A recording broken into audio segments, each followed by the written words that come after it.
When we are uncomfortable or anything unpleasant happens, we look to take refuge in something. Usually we turn to food, alcohol, sex, drugs, money, power, or relationships. But none of these things gives us the lasting protection or satisfaction we're looking for.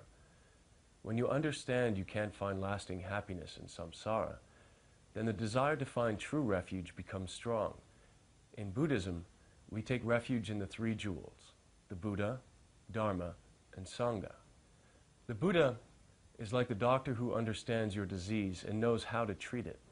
The Dharma, his teachings, is the medicine he prescribes, and the Sangha is the spiritual community that helps you to take the medicine. To take refuge is to finally seek protection from suffering in a way that can really help you. When we think about the ultimate nature of reality and what causes us to suffer, this is the true meaning of refuge.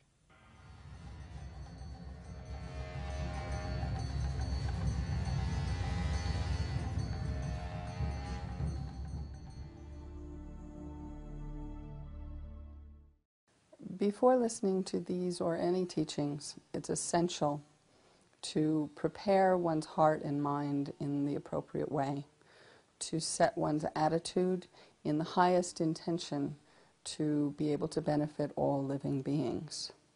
Now, you're about to listen to teachings on taking refuge in the three jewels, Buddha, Dharma, and Sangha. And this motivation, in and of itself, is taking refuge in the path to enlightenment. So in order to gain the most from listening to these teachings, right now, generate in your mind strongly the determination to be able to achieve enlightenment as quickly as possible in order to be of the highest benefit to each and every suffering living being.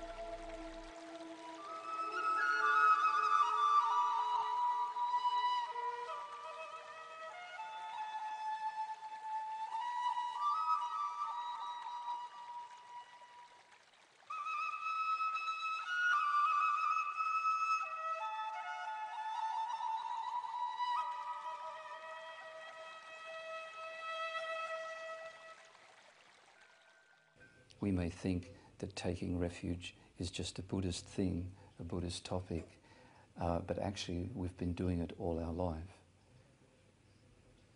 We always try to take some kind of refuge, go for refuge, when we notice that we're suffering. And of course, when we were very young, the first refuge we had was our mother. Whenever something went wrong, we went running to our mother. And she was quite a wonderful refuge as a child, seemed to solve all our problems for us, or most of them. Yeah. But as we grew older, then we found that maybe our mother couldn't solve all our problems, so we discovered or had to find other refuges. And these were our friends, the friends we found, and then as we grow older, we look for other refuges, particularly our wealth.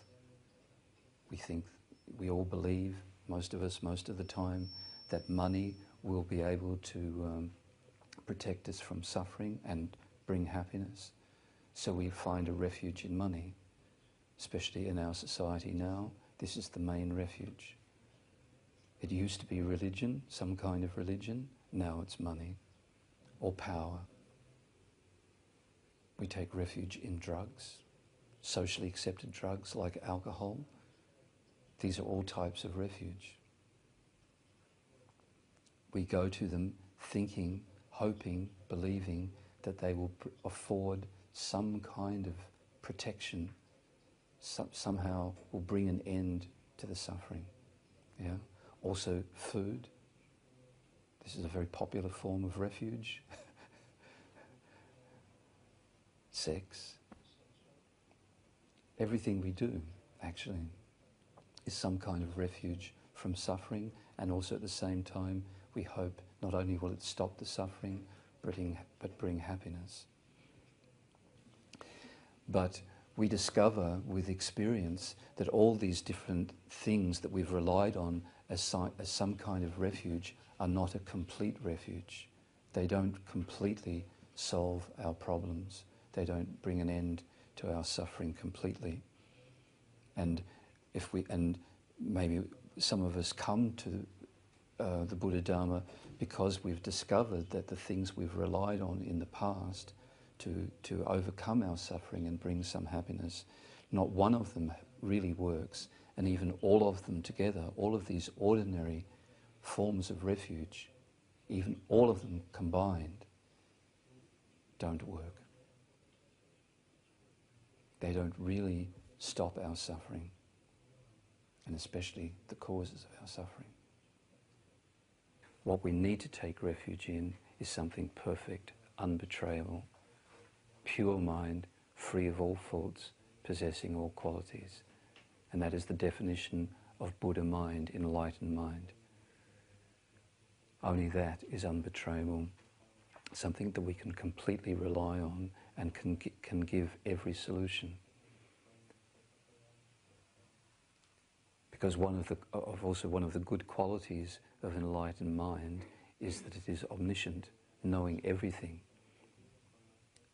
so therefore can't make mistakes. So when we recognize that we have suffering and the causes of it, we also recognize that this all arises because of ignorance, the wrong view of self that we have, the wrong view that we have of the way all phenomena exist. So this poison in our mind, this afflicted thought of ignorance, is like the worst possible disease that we could have. It's the worst disease because it gives rise to every other disease. The only reason we experience sickness and death is because of karma.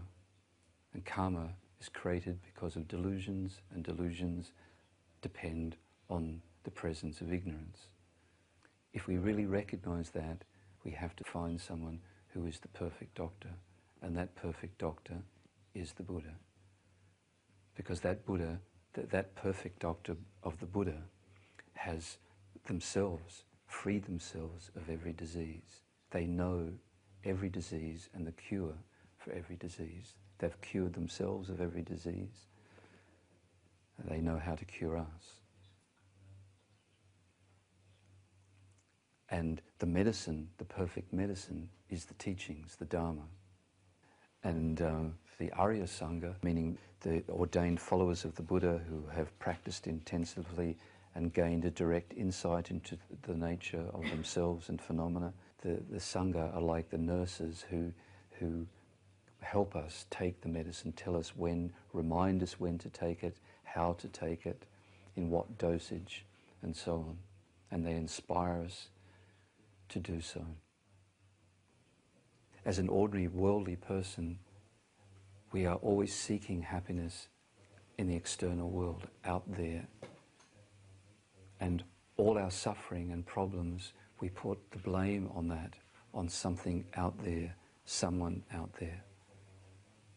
But when we take refuge, or when we do refuge, we become an inner being. We make this conscious recognition that the source of my suffering is not out there, it's within me. When we first take refuge, that's what we recognize. The moment we start to recognize for ourselves and understand that the real cause of my suffering is not out there, but it's inside, and that the real cause of happiness is not out there, but within me. As soon as we have really understood that at some level, then we have refuge. We become an inner being. We realize that everything, good and bad, is in us, and we have to work from within, cultivating the garden of our mind. When we become an inner being, we become a practitioner of the law of cause and effect. We see that that is the key to everything.